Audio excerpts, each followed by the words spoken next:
Hello and welcome to Justice Live. My name is Jenny Afia and I'm a partner at Schillings International. We specialise in protecting the reputations, privacy and security of individuals and organisations. We see a huge amount of injustice in our work when people are the targets of untrue claims and assaults on their privacy. So we are passionate about fairness, the rule of law and equity.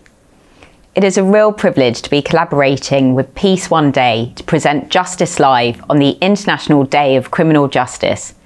Daniella Peled, Managing Editor at the Institute for War and Peace Reporting. It's fantastic to speak with you. Thank you for joining us today. Thanks, Jenny. Can you describe your role for us, please? So, as you said, I'm the Managing Editor of the Institute for War and Peace Reporting, and we're an NGO working in around 30 countries around the world experiencing conflict and crisis. We work with local journalists and local voices, civil society, to support them to drive change in their own societies, in their own regions, and in the wider world. And what's your sort of specific role there? What's a typical week look like for you? I oversee all of our editorial production across all of our areas. So we produce journalism from really diverse areas. This week I've been working on Afghanistan, on Ukraine, Mexico, where the first female president takes office in October and is likely to meet huge challenges. It's one of the world's most dangerous country for journalists. And Ukraine, we're looking at the justice processes ongoing there, because we have an unprecedented situation in Ukraine where war crimes cases are being pursued and prosecuted in the midst of active conflict, which we've been doing a lot of work about, and which is fascinating. I mean, as well as we're training journalists and providing capacity for these trials to be covered, but also reporting the wider implications on international justice as a whole, which is a really, really important part of what we do. What does the idea of justice mean to you? I increasingly think that justice is a kind of human instinct, really. It's fundamental to who we are. Even from very small children, you look at toddlers and they have such an innate desire to see fairness. You know, they know what's fair and what isn't fair. And I think that stays with us our whole lives. The criminal justice system is, I guess, supposed to be the grown-up answer to that, but it often fails. And I think it's really important to remember that justice extends far beyond a courtroom. The criminal justice process is very important, but justice is a much more holistic issue. And again, our work with civil society really shows us that. Victims and survivors of war and conflict, they also want recognition. They want their status recognised. They want the crimes recognised. They need restitution, whether that's physical therapy or emotional therapy support, rebuilding their lives. Crimes that are committed also need memorialisation, which very often doesn't happen. For instance, in our work in Bosnia, while the International Criminal Tribunal for the former Yugoslavia, the ICTY, established the facts of many, many cases and many, many war crimes, you see many locations, for instance, where atrocities were committed, where the survivors would like a plaque set up or a memorial. But due to the ongoing divisions, the people who live there continue to deny that these crimes took place. So I think justice comes when people have that recognition, and there's a historical record.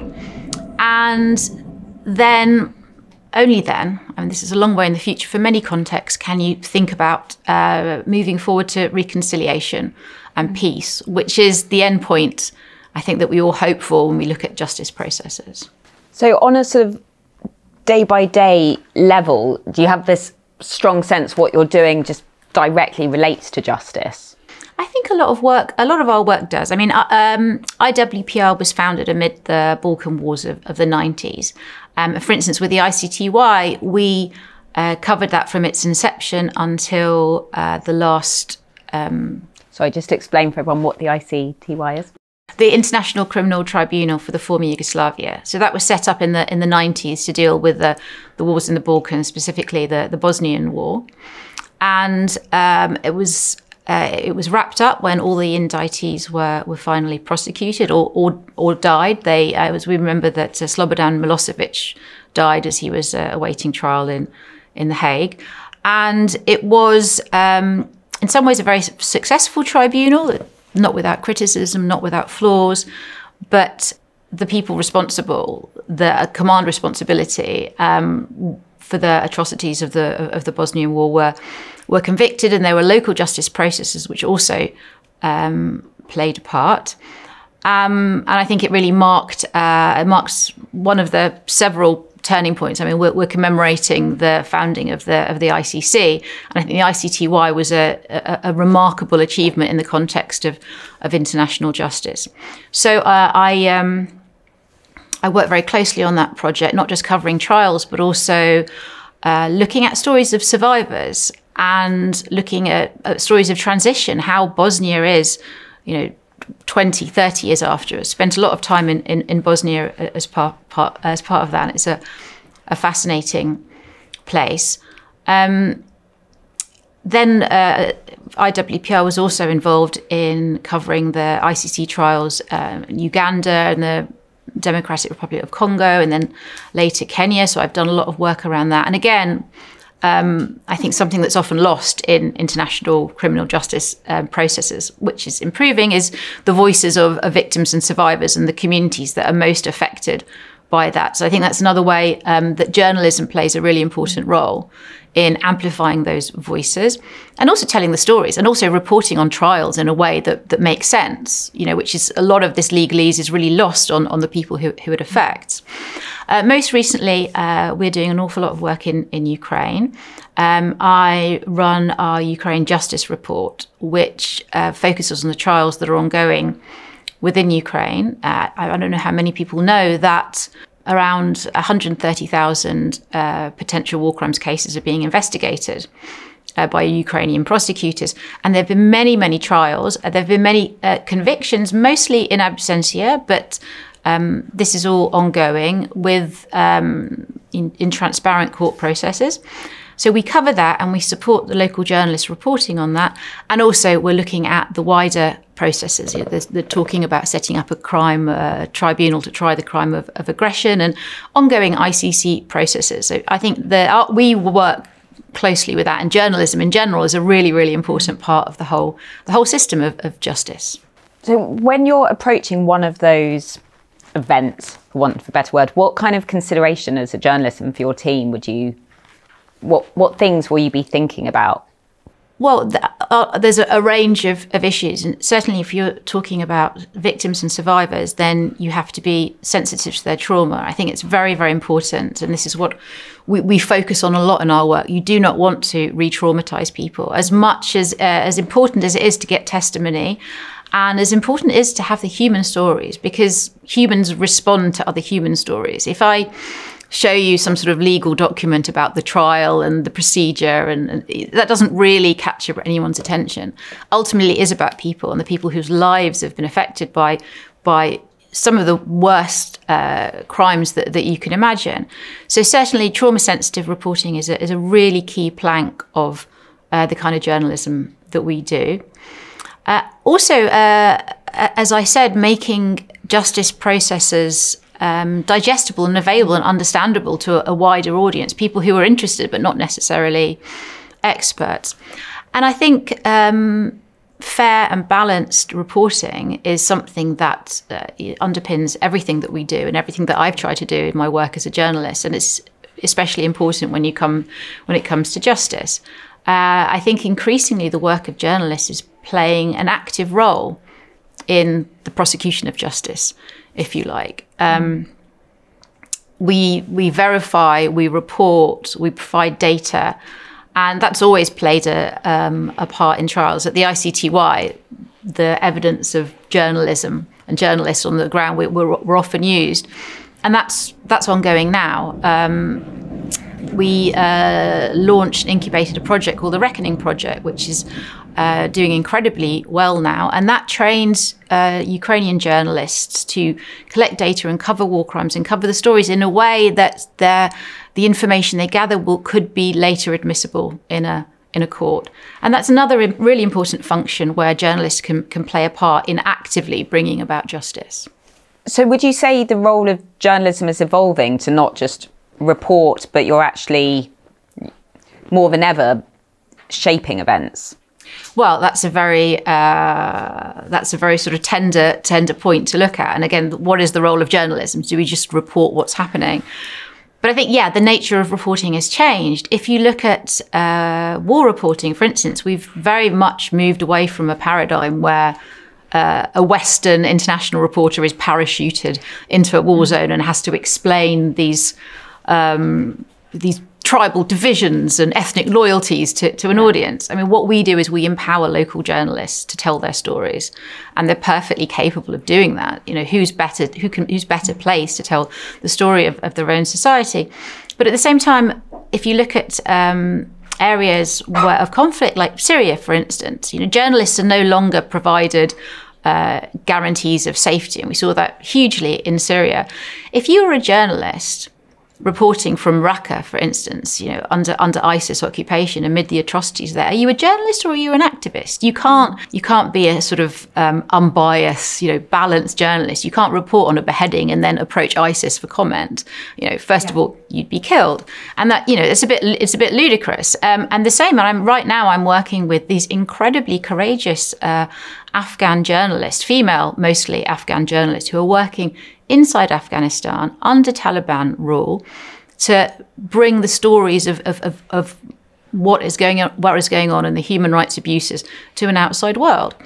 Are they activists or are they journalists, or are they a mixture of both? The same in Ukraine. I mean, the Ukrainian journalists reporting on their war, they're not disinterested spectators. They want Ukraine to win.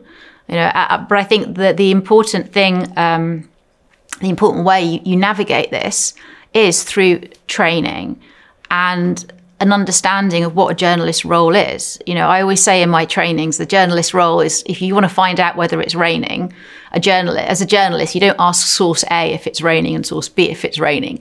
You look out of the window and see if it's raining. And that really is the same when it comes to reporting on war, reporting on conflict. You need to be aware of your own biases and your own prejudices. And it's also down to the language we use. You know, conflict-sensitive language, where we don't describe one side as the hero and the other as the villain. We don't use dehumanizing language against the enemy as well. We remember that all humans have dignity, and even that comes down to war crimes reporting and war crimes justice processes reporting. You do it in a fair, balanced, and sometimes dispassionate way, even when you're talking about the worst kind of crimes that you can imagine. I mean,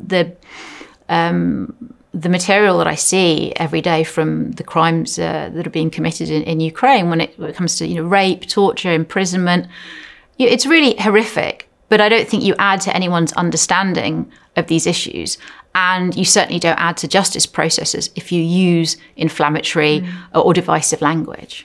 Such a massive responsibility that you bear. I mean, you mentioned definitely the actual victims, people there, the responsibility to them, but the responsibility to your journalists who you're helping. It's a huge amount for you as an individual to sort of carry.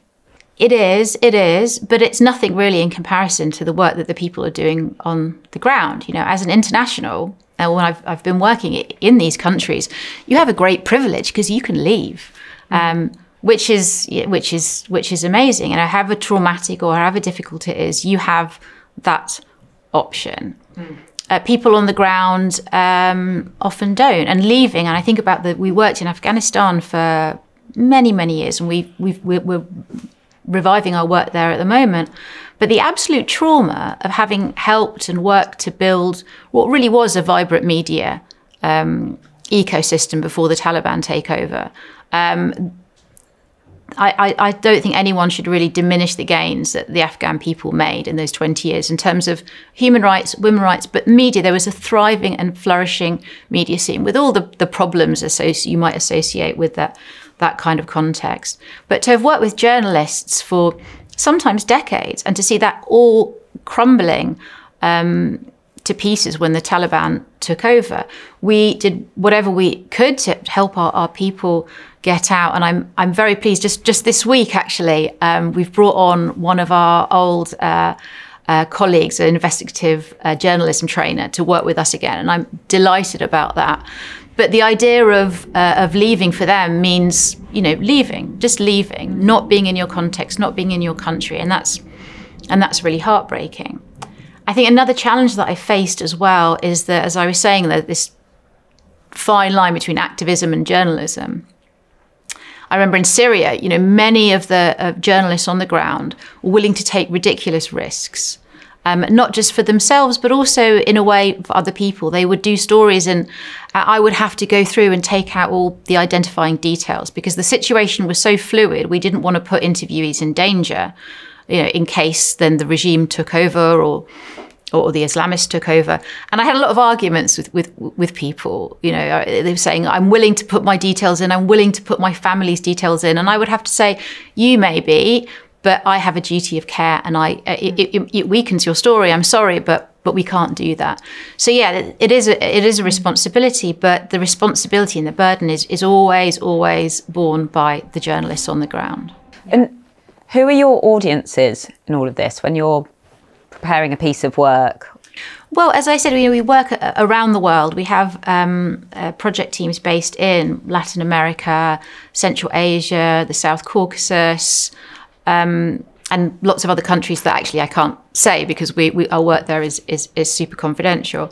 So we have many audiences, really. I mean, a lot of our work is the work that we produce, and the journalism that we produce is targeted at the country, the region, the local audiences, driving change, whether that's covering human rights or gender violence or, civil society movements that are really achieving things. And then we have a wider audience. We produce a small fraction of our work is produced in English, and it goes on our website, and we share it on social media. And I think the stories that we do, we're not a news agency. We cover stories that are timely, not time sensitive, but timely, and we aim to provide an insight into context that people maybe are interested in but not familiar, and tell stories that are really quite hard to find elsewhere. What's been the impact of digital changes on your work? Well, we haven't been replaced by AI yet, and I know that this is the big fear and the big story, that apparently the AI monsters are coming for us. I'm not too worried about that yet. I think in my field, I think the most interesting development has been the impact of open source investigative techniques, OSINT for short. There are some practitioners doing incredible work in this field, and that's using openly available data online, whether that's from social media, satellite imagery, all kinds of other data, to as a basis for journalism and investigation. And that's also supported a much more collaborative approach to journalism. And it's talking specifically about justice processes.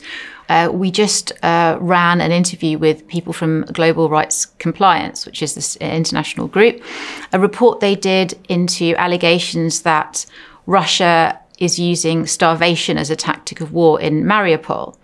Now, obviously, Mariupol is occupied. There's no access there. They managed to analyse huge amounts of data to support this allegation.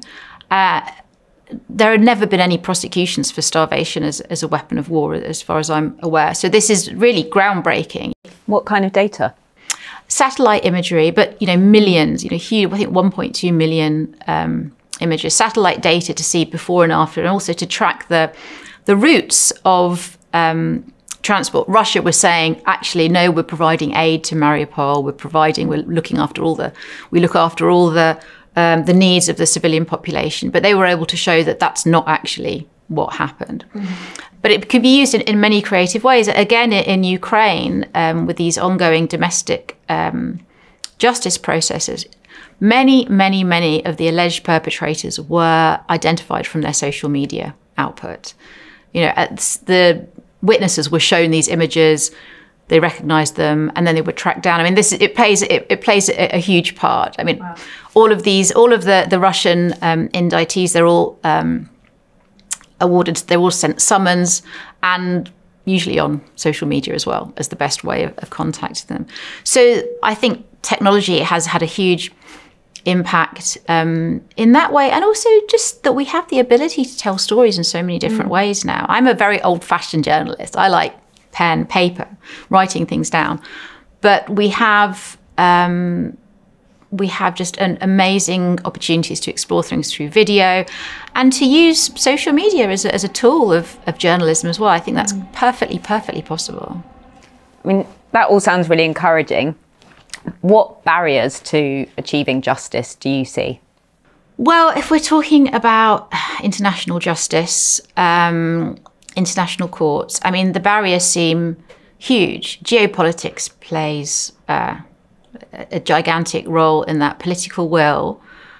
The last trial I was working on to a great extent at the ICC was that of Kenya, the Kenya trial. And that broke down, I think, partly because just of a lack of political will. There was election violence, and very senior leaders were indicted for trial. But that broke down, and I think the international justice got kind of kicked into the weeds for a few years. Right now, we have President Putin, an arrest warrant for his arrest. It seems incredible that Putin might actually stand in the dock at The Hague, and that goes the same for all these major figures that international justice has cast its sights on. So it's very easy to be discouraged. It seems like a huge task. At the same time, last week was the first International Day for the commemoration of the genocide at Srebrenica. This is the massacre of around 8,000 Bosnian Muslim men and boys by Bosnian Serb forces. Now, I covered lots of those trials at the ICTY concerning that, and I've spoken to lots of victims and survivors, and the crimes were of a unspeakable nature. However, the architects of that genocide are now in prison. It would have seemed impossible to imagine at the time that the Bosnian Serb president Radovan Karadzic and the head of the armed forces Ratko Mladic would be spending the rest of their life in prison. But that's what's happening. So I think there are huge obstacles. But if we believe in the validity of the international justice system and we continue working towards it, I don't think it's impossible. I don't think it's impossible at all. And another really important aspect, which I find encouraging, is that in a way, and OSINT also has played a part in this, and civil society is playing a part in this. There's a much more of a democratic approach to international justice, I think. As it is, it's still a relatively new field, but there's much more awareness that the survivors and the victims and the witnesses need to have a voice as part of the legal practices. But also civil society needs to be involved, not just in providing information to support trials, as we were just talking about, but also in transitional justice processes, which is no less part of true justice, in reconstruction and rehabilitation. And that gives me a lot of hope. And I think that's a way in which journalism also can play a really important role. For those of us who aren't in those locations, necessarily just even from, say, England, London, how can individuals help support justice? When we look at justice as a concept, it seems just enormous. And if we look at international justice, if we look at the courts in The Hague, it seems like something very remote and something that is the purview of an elite legal team that has nothing to do with ordinary people. But that's not true. We are all involved. Individuals make up civil society. And as I said, civil society plays a crucial role in not just bringing about justice, but delivering justice. And no one should feel so intimidated by the state of the world that they feel they can't play a small part in making it better. And I think the same is absolutely true for international justice.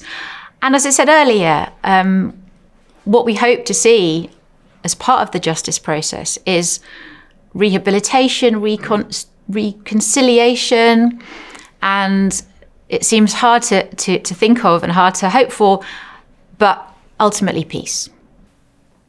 That's really inspiring. And thank you so much for your time, Daniella. That was really, really interesting. Thank you.